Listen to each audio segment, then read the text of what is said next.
everyone, welcome back to my channel. If you're new here, my name is Courtney, and as you can see, we are in my kitchen today because we are going to do some cooking. It is Tuesday night at my house, and that only means one thing. It is Taco Tuesday. I planned something a little special tonight. I thought we would do some Carne Asada tacos, and to top it all off, a little bit of seafood pico de gallo. This meal comes together super fast. It is so simple and easy, but it is packed full of flavor. You guys are going to love this one. Let's get to cooking.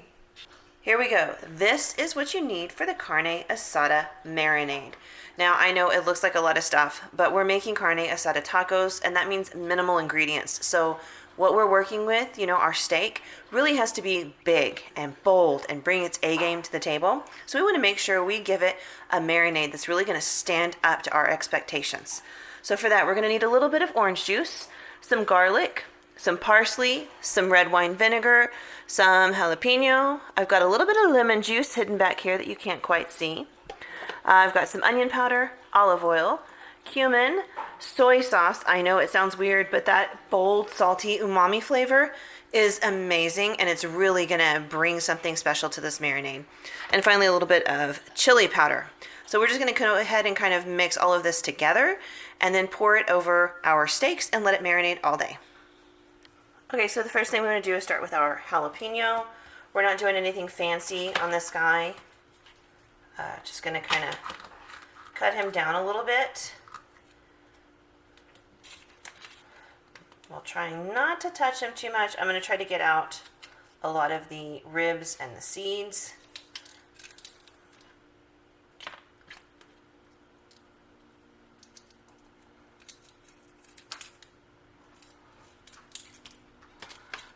There we go, and then I'm just going to cut him into some smaller pieces like this. He's just bringing a little flavor to the table, so we don't have to do anything fancy. All right, now that he's ready, let's get our bowl. Okay, so let's start off by tossing our jalapenos right on in there. And then let's go ahead and start adding in some of our other ingredients. So to this, we want to toss in 1 to 2 minced cloves of garlic. For me, that is just one good spoonful. Get a little extra. There we go. And I'll use that to stir. And then we want to add in 2 tablespoons of red wine vinegar. 1, 2. Juice of 1 whole lemon or lime, whichever that you have. I, of course, have just this little squeezy bottle today, so I'm going to do about 2 tablespoons, maybe 3. There we go. And then you want to do either a 1/4 cup of orange juice or the juice of 1 large orange, whatever you have on hand. I happen to have orange juice. I think most of us probably have some orange juice in our fridge. This is just easier to work with, so we're going to do about a 1/4 cup. There we go. We want to add in 1/2 cup of olive oil.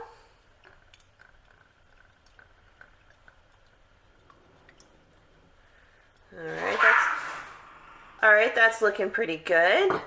Okay, let's do 1 teaspoon of onion powder in here. I'm going to go a little heavy just because I feel like it. We're going to do 1.5 teaspoons of cumin.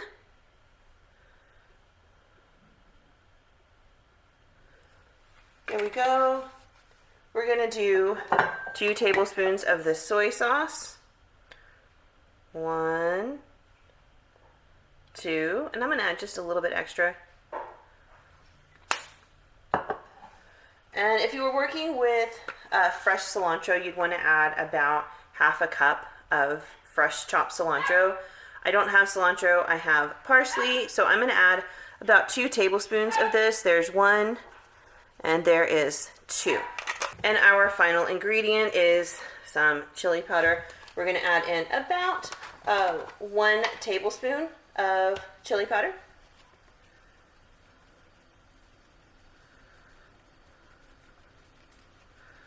There we go. That looks good to me. We want to mix really, really well, get everything incorporated and blended.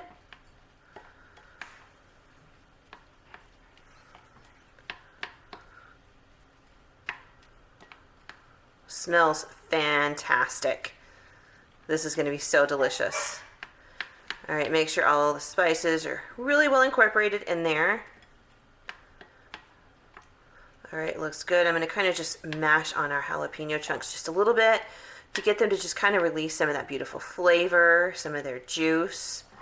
We don't want to go overboard with the jalapeno, but we want to make sure we get a little bit of that fresh flavor in there. All right, the last step is to take the marinade and pour it over our steaks. I am using 2 New York strip steaks, but you could be using skirt steak or any other kind of steak that you have. It really is a pretty versatile recipe. You could even do this over pork if you wanted to. I just happen to have these, so this is what I'm using. Got everything in the bag, and we want to go ahead and try to get as much air out as we can.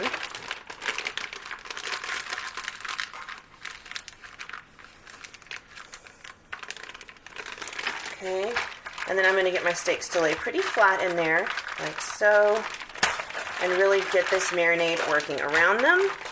And then I am just going to pop this in my refrigerator, and it's going to chill there all day for about 8 hours, waiting for me until it is time to cook these yummy tacos for dinner. Okay, the first thing we want to do is get started on our pico de gallo. Now, I have made pico de gallo on my channel before, and it's really simple. Tomatoes. Today I'm using a poblano pepper because that's what I had in my fridge. Half of a sweet yellow onion. It could be any kind of onion you want.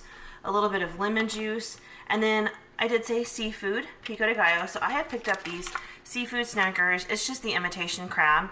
Now, in the past, I have used shrimp before, which is just delicious, but these are quick, these are easy, and these are super affordable. In fact, I picked up 2 of these, and at my Walmart, I think they ran about $1 a piece, so very, very budget friendly. You can really dress up some pico de gallo by just adding in something simple like this. It is sweet, you know, kind of like crab meat is, and it brings something different to this whole dish and just kind of elevates it a little bit. All right, all that said, let's put some of this stuff to the side, and let's get started chopping our tomatoes. All right, as you guys can see, I am working with some grape tomatoes. I like the flavor of grape tomatoes quite a bit, and I use them pretty often for dishes. I do like to keep them around the house just for snacking as well. And I just feel like I don't have to worry about draining these or getting the seeds out. There's not a whole ton of juice inside. They have a really great flavor. They're affordable. So I'm just going to work with these. And I may not use all of these, but I kind of feel like I probably will. So as you can see, I'm just cutting these down into small pieces. I'm going to work my way through this whole pile before we move on to the rest of our ingredients.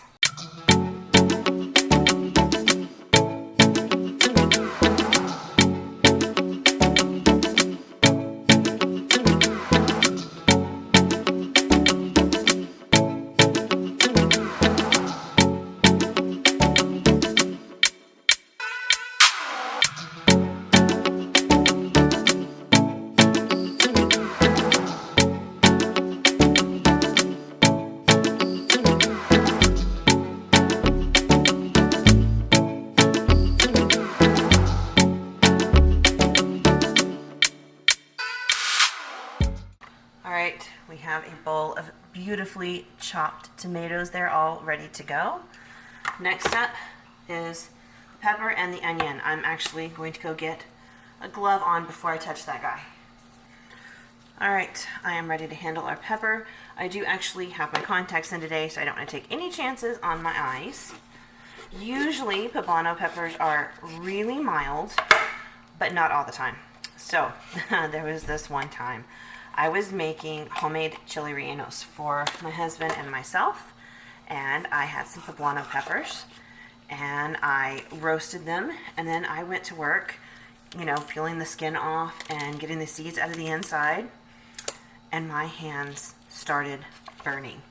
And I don't mean they burned a little, I mean they turned red and swelled. They burned so badly from these poblano peppers. I tried everything. I was scrubbing my hands with Dawn dish soap. I was scrubbing my hands with Clorox bleach wipes. Everything I could think of. And I could not get the burning to stop.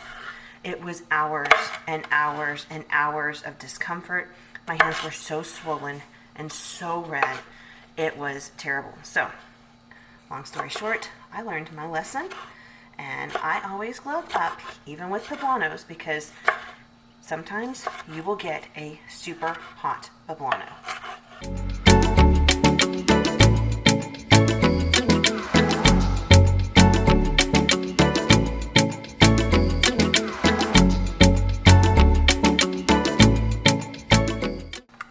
So I have tossed in 1 whole poblano pepper chopped. Now, if you are using jalapenos, I would say I would use 2 just because of the amount of tomatoes that I used. But again, do that at your own discretion depending on how spicy you want it. And now we're gonna work our way through this onion. I'm not making like a huge bowl of pico, so half an onion for me is fine. If you love onion, go ahead and, add in some more.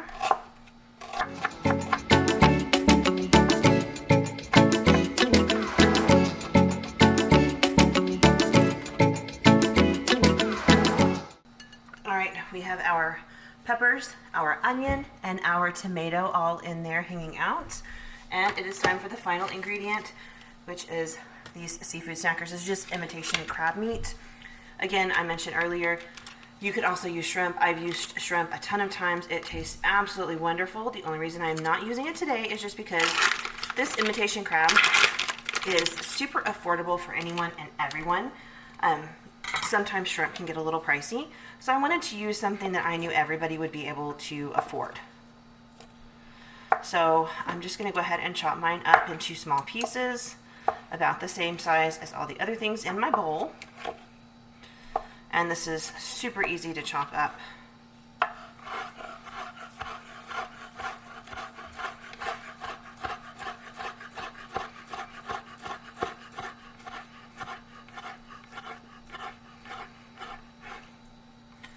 There we go. And that looks like that 1 pack is going to be plenty.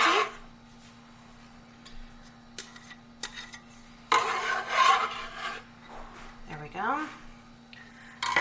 All right, let's get this stuff out of our way.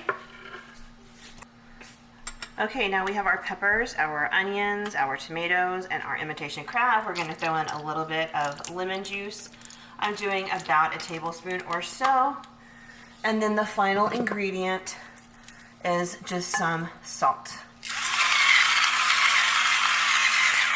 Salt is such a beautiful ingredient when you're working with a lot of fresh things like this. We have fresh vegetables in here, and we want their flavors to just really meld together. And that salt is going to pull out their juices and make all of their flavors just kind of combine and make this pico de gallo even more yummy than it already is.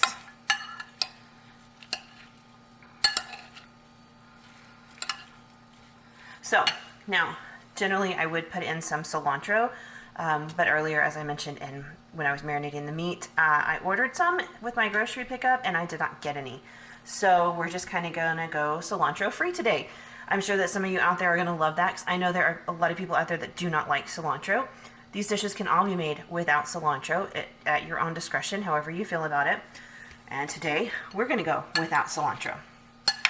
So now that all these ingredients are combined, we just want to go ahead and put a lid on this and pop it in the fridge and let it just kind of meld together and hang out, and all the flavors will kind of join together. Welcome to my stovetop. I have just a regular cast iron skillet. My burner is on, and I'm going to let this preheat. I do have just the tiniest bit of oil. I just put some in the bottom and wiped it off with a paper towel. That is all. We don't have pools of oil or anything. It's not even truly coating the bottom of the pan. But we want to let this guy get super duper hot before our meat comes into contact with it. The reason for that is we're cooking this indoors, so we really want to create that crust, that Maillard effect, when the meat meets the hot skillet and it gets that beautiful brown goldenness that's a little crunchy on the outside. That's what we're looking for. Now, you could cook this other methods. Really, it's probably best on an outdoor grill. It's 100 degrees in Texas today. I don't feel like standing over an open fire, so we're not going to do that. I do have an indoor grill, kind of like a George Foreman, but one of those smokeless indoor grills. But I thought we would just do this method. Most people own a cast iron skillet. This is something that's in pretty much everyone's kitchen.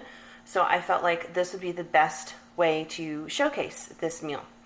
So this is getting nice and hot. I feel the heat.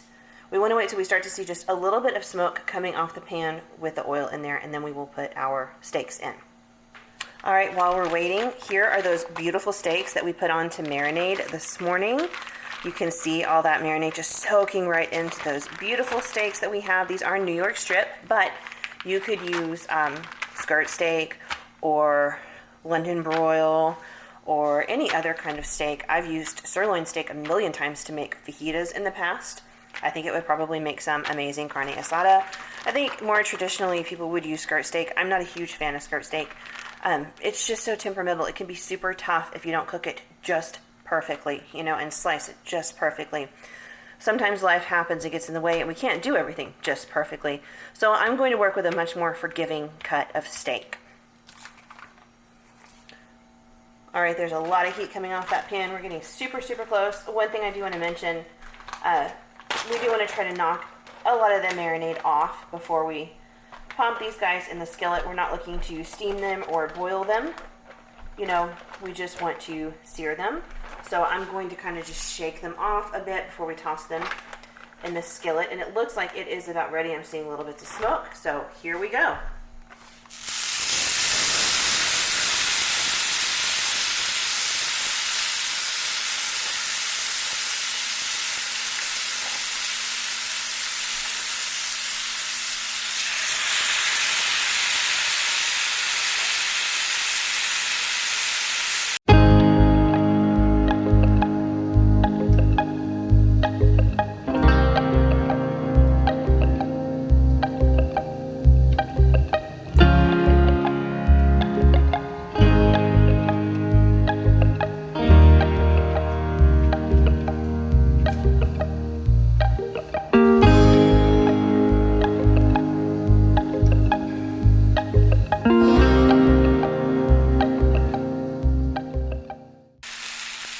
Okay, it has been almost 5 minutes now, and we should have started to form a really, really beautiful crust on the other side of these steaks.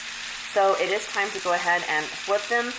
The idea is we only want to flip these guys one time. We don't want to be touching them and messing with them a whole lot. We want them to really get a good sear. Isn't that gorgeous? Look at that beautiful crust we formed. That is solid bits of flavor there, guys. That is exactly what we're looking for. That is what makes steak taste delicious. We're going to let these guys go another 5 minutes on this side, and then we'll pull them off and we will put them under an aluminum tinted foil to rest.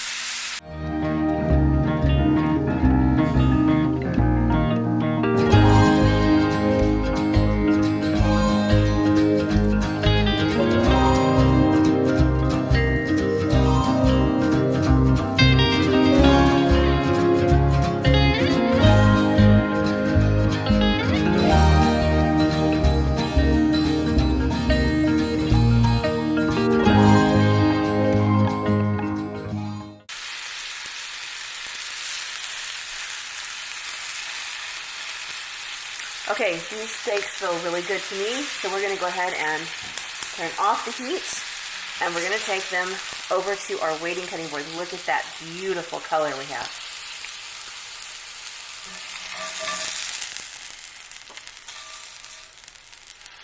Alright guys, it's time to get this steak ready to go. Look at that. Oh, it smells delicious. It's so tender and juicy. See, these steaks are going to be divine. So now we are just going to come through and thinly slice them for tacos.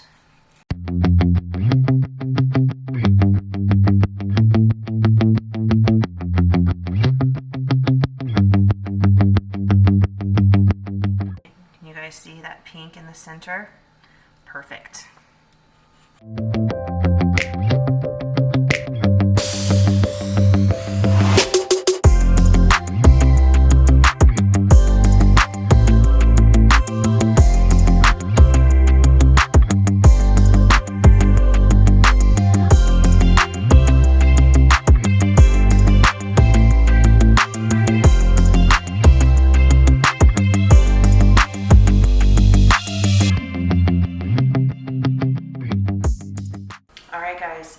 time to dig in. Look at this plate of food. How yummy and delicious does that look? You can see the steak peeking out. Our beautiful homemade seafood pico de gallo piled up there on top. Look at that. If you wanted to, you could put some cheese on. That's up to you. I am not going to. Cotija cheese would be the perfect topper for this, but you could also just go with cheddar. And then here on the side, I have served my homemade restaurant style salsa with some chips. It is the perfect pairing for a taco night at my house. And that's all there is to this recipe. It is fast, it is simple, and it is delicious. I hope you guys try this one. Let me know what you think down below in the comments.